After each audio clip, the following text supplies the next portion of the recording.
Hoje eu vou te mostrar uma ferramenta que vai fazer metade do seu trabalho para o Programa de Gerenciamento de Riscos Ocupacionais da NR9 e facilitar a sua vida lá na NR1, Gerenciamento de Riscos Ocupacionais. Roda a vinheta.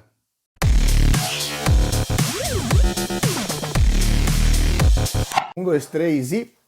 Opa, tudo bem? Eu sou o Diego Nunes, especialista em gestão EHS, e no vídeo de hoje eu vou apresentar para você uma ferramenta, uma simples ferramenta que vai fazer metade do seu trabalho lá no Programa de Gerenciamento de Riscos e vai facilitar muito a sua vida lá no Gerenciamento de Riscos Ocupacionais. Então nós estamos falando de NR9 e NR1, e essa ferramenta basicamente, ela é muito simples, porém muito mal utilizada. Quiçá é um baita de um copia e cola. Mas beleza, se você veio aqui e já está gostando desse assunto, tem um botão aqui, clica aqui, se inscreve no canal, ativa as notificações do sininho para você receber conteúdos como este. E vamos para o que importa. Diego, qual que é a ferramenta? Gente, existem diversas ferramentas no mercado. Existem diversas ferramentas, mas existe uma ferramenta e ela originou-se da portaria 25, que ela é muito eficaz desde que seja utilizada de maneira correta. E eu acho que você já deve saber do que eu estou falando. Sim, eu estou falando do mapa de risco. Gente, elaborar um mapa de risco, ele tem todo um passo a passo e você consegue identificar diversas situações, diversas condições, diversos perigos, diversos riscos. Claro que você não vai conseguir quantificá-los, né? Mas você consegue identificar eles através de uma avaliação qualitativa. E essa sim é a ferramenta que vai fazer metade do seu trabalho lá no Programa de Gerenciamento de Risco. Quer saber por quê? Eu vou te explicar por quê. Antes de começar a falar aqui para você sobre o mapa de risco, né? Como você deve elaborar o mapa de risco para ele atender o PGR e facilitar a sua vida no GRO, eu quero que você esqueça três teclas do seu computador. Se você tem esse hábito, eu peço que você abomine-o. Para de utilizar lá o Ctrl C, ou se você tem um Mac, Command C e Ctrl V, Command V. Esquece isso, cara. Entenda a essência, a estrutura, os tópicos, todo o passo a passo. Você vai conseguir e vai ter muito resultado com uma ferramenta simples. É simples. Vou te provar, talvez seja até um desafio que eu estou falando para vocês aqui, mas eu vou te provar por que o mapa de risco ele vai facilitar a sua vida lá no PGR e no GRO. Fica comigo, presta atenção. Quando você vai elaborar o mapa de risco, o que acontece hoje em dia? Você pega o modelo do mapa de risco, né, anterior e faz a mesma coisa aqui, dá uma atualizada nele. Não é isso que acontece? Ou melhor, né, vamos ser mais realista. Diego, mais realidade, vamos ser realista. O que você faz? Você copia, dá um Ctrl Alt A, né, para selecionar todos os ícones, enfim, os caracteres e por aí vai. Copia, vai numa outra aba lá do Excel, Word ou até mesmo PowerPoint ou qualquer outro software que você utiliza e cola. Manda imprimir, pede para o responsável da CIPA assinar, responsável do SESMIT assinar, responsável pelo departamento assinar e pronto, tá feito seu mapa de risco. Cara, esquece isso, velho. Esquece isso. Sabe por quê?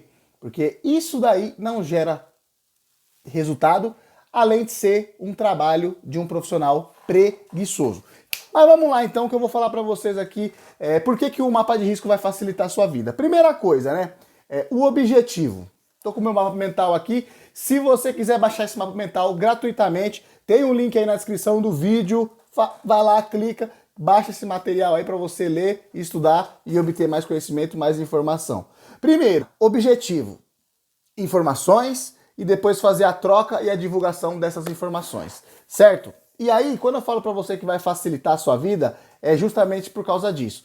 Tem um vídeo aqui no canal que eu coloquei, eu vou deixar até o link aqui nesse card aqui em cima aqui, que é a estrutura das NRs, né? A maior lição que eu aprendi com um profissional de segurança da OSHA.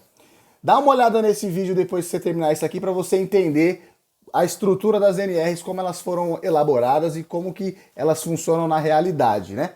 Beleza. Voltando para o foco do vídeo, vamos lá. Eu tenho 5 grupos, separei 5 grupos aqui. Separei o grupo, claro, né? Risco físico, químico, biológico, ergonômicos e de acidentes. E aí, é muito simples, cara, muito simples. Quando você for elaborar o seu mapa de risco, antes de você sentar no seu computador, pega um formulário, um papel, uma caneta e faz a seguinte, toma as seguintes ações nos locais, nos ambientes, nos setores aí na sua empresa ou lá nos seus clientes. As perguntas, elas são perguntas simples, mas perguntas chaves. O que você vai visar, né? O que você vai... qual que é o seu objetivo com essas perguntas? Identificar se existe a presença ou não do agente. Se existe a presença, você vai ir mais além para saber da onde que é, se tem fonte geradora ou não. Mas vamos lá, beleza. Então vamos lá, grupo 1, risco físico, a pergunta-chave. Foi identificado a presença de agente nocivo? Se você responde sim, você dá um passo adiante e vai lá. Qual que é a fonte geradora? Então eu identifiquei o ruído. Foi identificado o ruído. Qual que é a fonte geradora? Vamos colocar lá um gerador, por exemplo. A fonte geradora é uma máquina, um gerador lá, movida a diesel, enfim, a seco, independente. Tem proteção coletiva para isso? Se sim, qual? Se não, se a marca não tem. Existe proteção individual, né, fornecida, distribuída aos funcionários? Sim. Se tem, você vai perguntar qual e se os trabalhadores estão utilizando corretamente, ok? E dentro disso você pode colocar até algumas observações, por exemplo, alguns utilizam tipo plug, outros utilizam o abafador, enfim, e aí você vai fazendo essas observações complementares. No grupo 2, riscos químicos, e as perguntas-chave serão as seguintes. Mais uma vez, foi identificada a presença de agente nocivo? Qual agente nocivo? Tem gás no ambiente? Tem vapor no ambiente? Tem névoa? Tem fumo metálico? Tem neblina? Ou qualquer poeira respirável, poeira inalável, outros, enfim. Se existe ou não existe, se existe, você vai perguntar qual que é a fonte geradora. Então vamos dar um exemplo aqui que existe a névoa. Você identificou que existe névoa. Então, identificou a névoa, qual que é a fonte geradora? A pistola de pintura. Então a pistola tem lá no recipiente o material, o líquido, né? Em estado sólido também, porque a tinta ela tem substâncias sólidas. Então tem lá, quando o profissional aperta o gatilho, ela sai num jato e desprende ali diversas partículas, e essas partículas no ambiente geram essa névoa, no caso, né? Então, aí você já identificou que na atividade tal tem o risco tal, da fonte geradora tal, e aí você vai alimentando, e presta atenção que eu não terminei ainda. Beleza, e aí você segue no mesmo padrão dos riscos físicos lá. Existe proteção coletiva identificada? Se tem, qual? Se não tem, beleza. Existe proteção individual? Existe algum procedimento a ser cumprido no momento de realizar tal atividade? E aí abaixo observações complementares. Basicamente, você vai seguir essa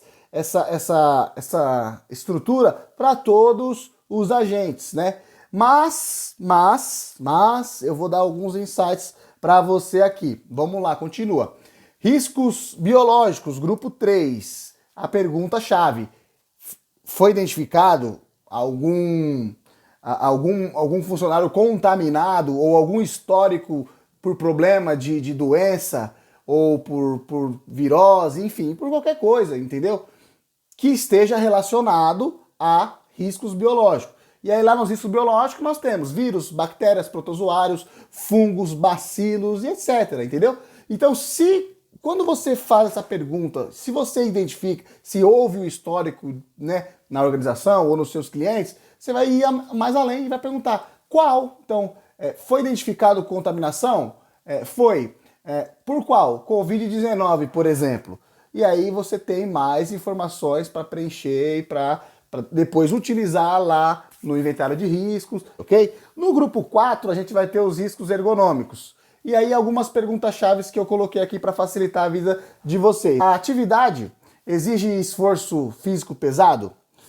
Se existe, qual ou quais as funções têm relação com essa atividade, executa essa atividade? Ou em determinada etapa do processo, eles fazem, né, eles têm contato com essa, sei lá, material, qualquer coisa aí que faça com que a atividade exija esforço físico pesado.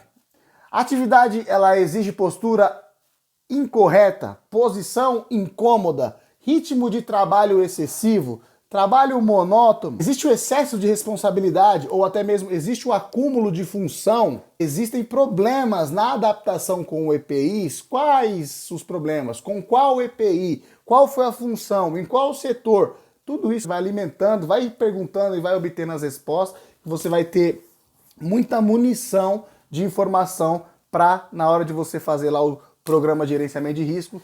Grupo 5 é o grupo de acidentes. E aqui, gente, eu vou até dar um up aqui, um zoom, porque aqui a gente tem no risco de acidente, a gente vai falar, por exemplo, sobre se as passagens estão livres, desimpedidas, se não possuem nenhum obstáculo, se existem materiais próximos à zona de circulação de pedestres, civis, existe material químico, se existe, está armazenado em local adequado, se não existe, beleza, tudo bem, mas se existe, qual que é o produto químico, qual que é o material químico, existe a física desse material, esse material, enfim, entendeu? Você vai tendo bastante informação. Por exemplo, serviços de limpeza, eles são organizados. Quando a gente fala de serviços de limpeza são organizados, por exemplo, o trabalhador vai estar executando alguma atividade, aí vem o pessoal da limpeza realizar as suas atividades em paralelo com a atividade que está sendo executada por outro profissional. E aí ele deixa o piso escorregadio, deixa ali, né, alguma coisa que acaba gerando aí uma condição insegura, abrindo margem aí para um incidente vir a acontecer, ou até mesmo um acidente. Dentro dos riscos de acidente, a gente vai ter diversas variáveis que vão ou podem contribuir para o acidente em si. Então aí a gente vai ter lá o piso está escorregadio, como eu acabei de falar, de uma situação, né? O piso está escorregadio, está declinado, possui alguma deformação, enfim.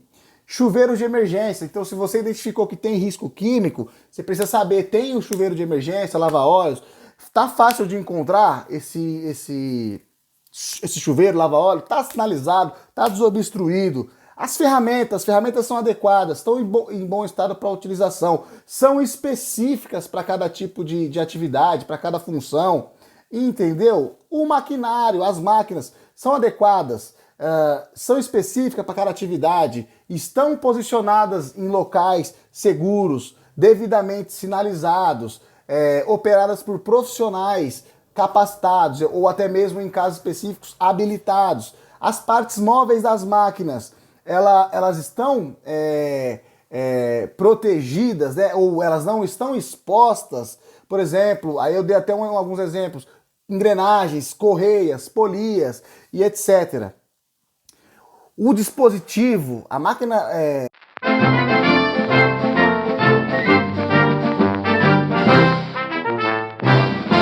A máquina tem botão de parada de emergência? Se tem, tá funcionando, entendeu? Vocês realizam um teste nesse botão para saber se realmente ele está funcionando de acordo com as especificações do fabricante. Na parte de eletricidade, existem instalações provisórias, improvisadas, fio descascado, que mais eu coloquei aqui? Fio solto, cabo descascado, o painel, né? Existe um cadeado que nas caixas de chave elétrica está identificado, não está identificado.